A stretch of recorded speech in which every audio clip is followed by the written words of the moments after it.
الحمد للہ رب العالمین نحمد ونستعینہ ونستغفرہ ونؤمن بہ ونتوکل علیہ ونعوذ باللہ من شرور انفسنا ومن سیئات اعمالنا من یہدہ اللہ فلا مضل لہ ومن یضللہ فلا ہادی لہ ونشہد ان لا الہ الا اللہ وحدہ لا شریک لہ ونشہد ان محمدا عبدہ ورسولہ اما بعد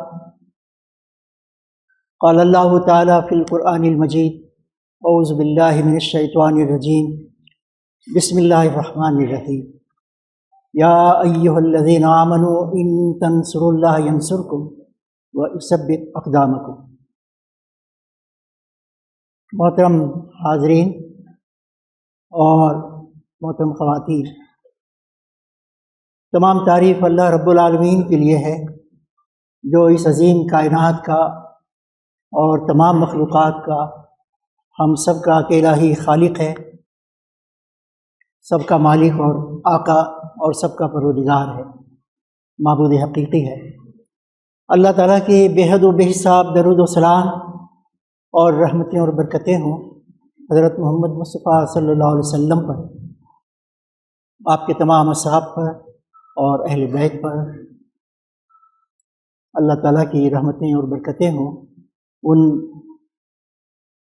بزرگان دین پر جنہوں نے اس ملک میں بھی ساری دنیا میں بھی اسلام کے پیغام کو اپنے اخلاق و کردار کے ذریعے، اپنی عملی زندگی کے اسلامی نمونوں کے ذریعے اور اپنی پاکیزہ زندگی کے ساتھ زبانی بھی اس پیغام کو دور دور تک عام کیا۔ اس ملک میں ساری دنیا میں خدا پرستی، خدا ترسی، اعلیٰ اخلاق کے جو نمونے ہم دیکھتے ہیں یہ انہی بزرگوں کی کوششوں کا نتیجہ ہے، اسی کی تو پہل ہے، اور ان کی زندگیاں ہمیں یہ پیغام دیتی ہیں کہ ہم بھی موجودہ حالات میں اور اس دور میں اللہ نے جو ہمیں موقع دیا ہے اپنی زندگیوں کے ذریعے سے، اپنے اخلاق اور سیرت اور کردار کے ذریعے سے اور زبانی طور پر بھی اسلام کے پیغام کو ان لوگوں تک پہنچائیں جو اس سے بالکل بے خبر زندگی بسر کر رہے ہیں۔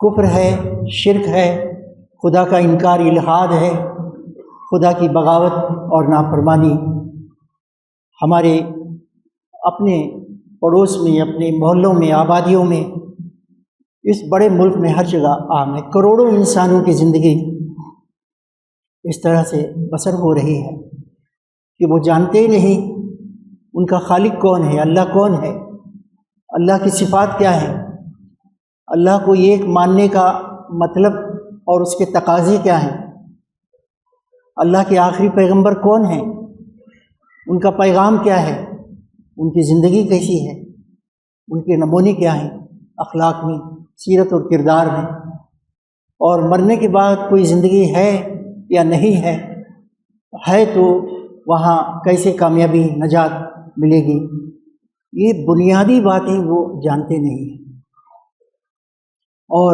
ایسے ہی ان کی زندگی بسر ہو رہی ہے۔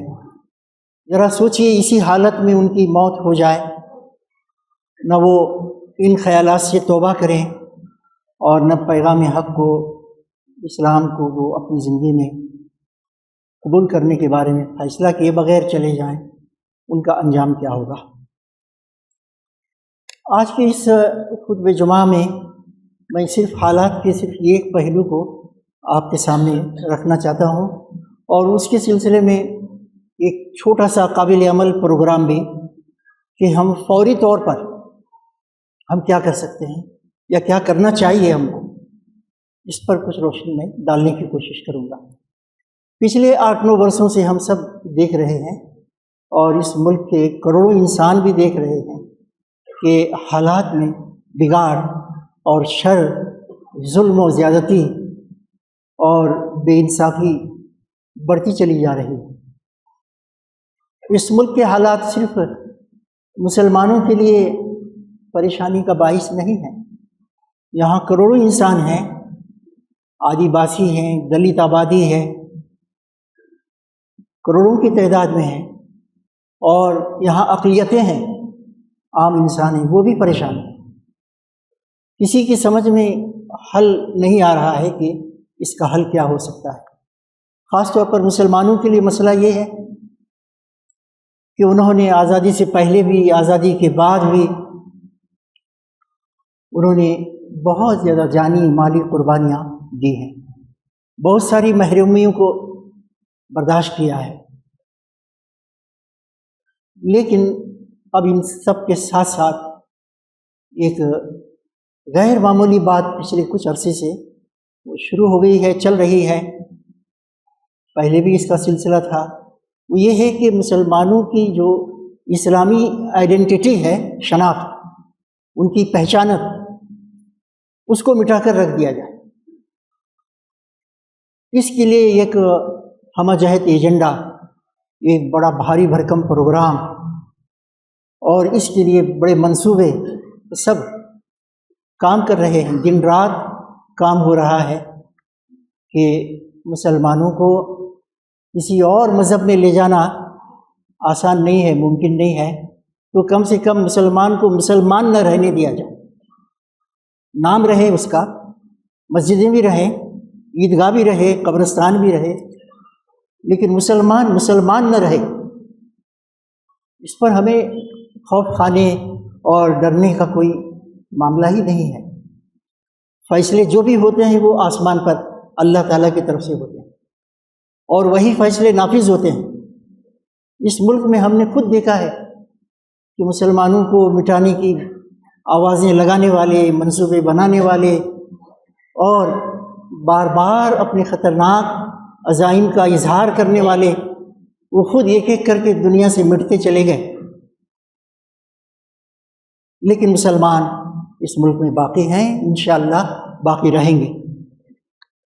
یہ اللہ تعالیٰ کا فیصلہ ہے، اس میں دنیا کی کوئی طاقت اپنے ارادوں میں اور اپنے ناپاک عزائم میں کامیاب نہیں ہو سکتی۔ لیکن چند باتیں ضرور ہیں جن کے سلسلے میں ہماری توجہ ہونی چاہیے۔ اس ملک میں اسلاموفوبیا اور قوم پرستی کے اندھے جنون کے اندر یہاں جو مسلسل ظلم اور ستم کے مختلف واقعات پیش آ رہے ہیں، میں اس کی تفصیل میں نہیں جاؤں گا۔ یہ سب اس بات کا نتیجہ ہے کہ سابق کے مقابلے میں موجودہ حالات میں پچھلے چند برسوں سے مسلمانوں کے خلاف نفرت، دشمنی کے جذبات، تعصبات اور مذہبی بنیاد پر ایک دشمنی کے حالات کو بڑھاوا مل رہا ہے۔ برادران وطن کی تعداد سابق کے مقابلے میں اب زیادہ متاثر ہو رہی ہے۔ مسلمانوں کا امیج یہ بنایا گیا ہے کہ ملک کے تمام مسائل اور مصیبتوں کی جڑ مسلمان ہے۔ ماضی کی تاریخ کے حوالے سے، موجودہ ذرائع ابلاغ کی مدد سے، کہ اس مسئلے کو اگر حل کر دیا جائے تو گویا بھارت کے تمام مسائل حل ہو جائیں گے، کوئی مسئلہ اس ملک میں، کوئی چیلنج اور خطرہ باقی نہیں رہے گا۔ قریب کیفیت یہ بنانے کی کوشش کی گئی ان کی طرف سے، مخالفین ہیں، کچھ فرقہ پرست فسطائی لوگ ہیں اس ملک میں، وہ مٹھی بھر ہیں کہ برادران وطن اور مسلمان دونوں ایک دوسرے کے حریف ہیں، دشمن ہیں۔ اس ملک کے اندر دونوں ایک دوسرے کے دشمن ہیں، اور مسلمانوں کے سامنے بھی کوشش کی گئی کہ اس ملک کے اندر برادران وطن وہ بھی اسلام کے دشمن ہیں، ان کے بھی دشمن ہیں مسلمانوں۔ اس کی بھرپور کوشش ابھی بھی جاری ہے اور یہ سلسلہ آئندہ بھی رہے گا۔ اس نفرت کا، تعصبات کا اور جو بدگمانیاں ہیں اسلام کے بارے میں، مسلمانوں کے بارے میں، جھوٹا پروپیگنڈا، زہریلا پروپیگنڈا دن رات ٹی وی کے ذریعے، سوشل میڈیا کے ذریعے اور پرنٹ میڈیا کے ذریعے آپ دیکھ رہے ہیں۔ تو یہ صورتحال ہے۔ روزمرہ کی زندگی میں مسلمانوں کو اس کی تکالیف کا، نقصانات کا، پریشانیوں کا، خواتین ہماری حجاب میں جاتی ہیں ہم بھی سفر کر رہے ہیں، کہیں ہسپتال میں جا رہے ہیں، بس اڈے پر ہیں، اسٹیشن میں ہیں، سفر میں ہیں، یا بازاروں میں، دکانوں میں، فیکٹریوں میں، ہر جگہ نفرت اور تعصب کا یہ رویہ دھیرے دھیرے بڑھ رہا ہے۔ تو حقیقت کیا ہے؟ حقیقت یہ ہے کہ مسلمان اس ملک کے اندر اور برادران وطن جو 100 کروڑ سے زیادہ ہیں، وہ کبھی ایک دوسرے کے دشمن نہیں رہے، نہ آج ہیں نہ آئندہ رہیں گے انشاءاللہ۔ وہ دشمن نہیں ہیں، وہ ایک دوسرے کے حریف نہیں ہیں۔ اس ملک کی ماضی کی تاریخ میں مسلمان انہی برادران وطن کے ساتھ صدیوں سے محبت سے، بھائی چارہ سے، انسانیت سے رہتے بستے چلے آئے۔ وہ بھی، ان کا بھی سلوک ایسا ہی رہا ہے مسلمانوں کے سلسلے میں۔ ایک دوسرے کے گھروں میں آنا جانا، گاؤں میں بھی شہر میں بھی، ایک دوسرے کو رشتے بنانا، ماما چاچا موسی خالہ بھائی، جو بھی اس طرح کے رشتے، یہ کھانا پینا، یہ سب رہا ہے اس ملک میں۔ تو مسلمان اور اس ملک کے اندر جو برادران وطن ہیں وہ ایک دوسرے کے حریف اور دشمن نہیں ہیں، لیکن یہ ماحول جو بنایا جا رہا ہے، اس سے کہیں اگر ہم نے اس کو روکنے کی کوشش نہیں کی اور اپنے ہی کاموں میں مشغول رہے، اس کی طرف دھیان نہیں دیا، تو اندیشہ ہے کہ یہ فضا آئندہ چل کر بہت خطرناک ثابت ہو سکتی ہے۔ آپ دیکھیے، اسلام کے نقطہ نظر سے اس ملک کے اندر 100 کروڑ سے زیادہ برادران وطن اصل میں کیا ہیں؟ وہ حضرت آدم علیہ السلام کی اولاد ہیں۔ یا ایھا الناس انا خلقناکم من ذکر و انثی، تو یہ ایک ماں باپ سے اللہ تعالیٰ نے سب کو پیدا کیا۔ وہ ہمارے انسانیت کے رشتے کے ناطے سے وہ بھائی ہیں، وہ ہمارے بھائی ہیں، ہم ان کے بھائی ہیں۔ قرآن و سنت میں تو یہی ہے رہنمائی۔ اسوہ رسول میں بھی کہ اللہ کے نبی صلی اللہ علیہ وسلم کا جو مدینہ میں نمونہ تھا، وہ ایک پلورل سوسائٹی کا تھا۔ یہاں بھی ایک پلورل سوسائٹی ہے، تکثیری سماج، مذاہب ہیں، زبانیں ہیں، کلچر ہیں، بولیاں ہیں، طرز زندگی الگ الگ ہے، یہاں بھی وہی ہے۔ تو اس میں ہمارے لیے رہنمائی ہے، ان کے ساتھ ہمارا رشتہ کیا ہے۔ آپ دیکھیں، اللہ کے رسول صلی اللہ علیہ وسلم کے بارے میں ابو داؤد میں ایک بات آئی ہے حدیث کہ آپ تہجد کے لیے بیدار ہوتے تو وضو فرما کر اپنی مبارک انگلی کو آسمان کی طرف اشارہ کر کے آپ فرماتے، اے اللہ، میں گواہی دیتا ہوں، میں گواہ ہوں کہ تو اکیلا ہے، تو ہی رب ہے، تیرے سوا کوئی رب نہیں ہے۔ اے اللہ، میں گواہی دیتا ہوں دنیا کے تمام انسان تیرے بندے ہیں، تیرے سوا وہ کسی کے بندے نہیں ہیں۔ اور پھر تیسری بات، اے اللہ، میں گواہی دیتا ہوں کہ تمام انسان آپس میں بھائی بھائی ہیں۔ ایک مرتبہ آپ نے صحابہ سے فرمایا، تم ہرگز مومن نہیں ہو سکتے، ان الفاظ پر غور کریں کہ تم ہرگز مومن نہیں ہو سکتے جب تک کہ تم ایک دوسرے کے ساتھ رحم اور ہمدردی کا معاملہ نہ کرو۔ صحابہ نے عرض کیا، یا رسول اللہ صلی اللہ علیہ وسلم، ہم آپس میں ایک دوسرے کے ساتھ رحم اور ہمدردی کا معاملہ کرتے ہیں۔ آپ نے ارشاد فرمایا، تمہارا آپس میں ایک دوسرے کے ساتھ رحم و کرم اور ہمدردی کا معاملہ، یہ بات میں نہیں کہہ رہا ہوں، تمام انسانوں کے ساتھ رحم و کرم کا معاملہ کرو، تمام انسانوں کے ساتھ ہمدردی سے پیش آؤ، یہ بات فرمائی۔ حاضرین محترم، یہ نفرت اور تعصبات کو، دشمنی کو ہم کیسے دور کریں؟ کیا اس کے لیے کوئی قانون بن سکتا ہے؟ یہ تو ممکن نہیں ہے۔ اس کے لیے کوئی سیاسی تدبیر، اس کے لیے کوئی اور تعلیمی اعتبار سے کوئی پروگرام، منصوبہ نہیں۔ قرآن و سنت کی رہنمائی میں، اسوہ رسول کی رہنمائی میں خاص طور پر ایک 5 کام آپ کے سامنے میں رکھتا ہوں۔ سب سے پہلی بات یہ ہے کہ ہم اپنا مائنڈ سیٹ بدلیں، اپنے ذہن کو بدلیں۔ الحمدللہ مسلمانوں کا ذہن ہے کہ وہ برادران وطن کو دشمن نہ سمجھیں، وہ دشمنی کر بھی رہے ہوں تو ہم دشمنوں کو دوست بنانے کی بات سوچیں، دوستوں کو دشمن نہ بنائیں۔ اللہ کے نبی نے کبھی ایسا نہیں کیا۔ دشمنوں کو دوست کیسے بنایا جائے؟ قرآن نے رہنمائی کی ہے، ولا تستوی الحسنۃ ولا السیئۃ ادفع باللتی ہی احسن فاذا الذی بینک وبینہ کأنہ ولی حمیم۔ تو اس میں رہنمائی ہے۔ اس رہنمائی کی روشنی میں برادران وطن ہمارے پاس نہیں آئیں گے، وہ آگے بڑھ کر یہ نہیں کہیں گے کہ ہمیں آپ کے بارے میں، اسلام کے بارے میں، پیغمبر کے بارے میں غلط فہمیاں ہیں، آپ دور کیجیے۔ ایسا ممکن نہیں۔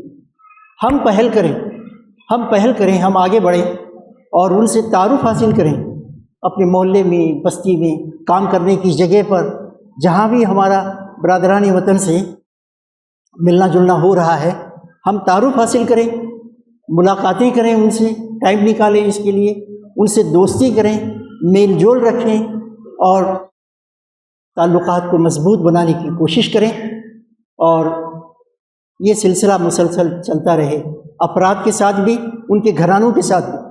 ایک کام ہمارا یہ ہے، اس کی تفصیل کا اس سے زیادہ موقع نہیں ہے۔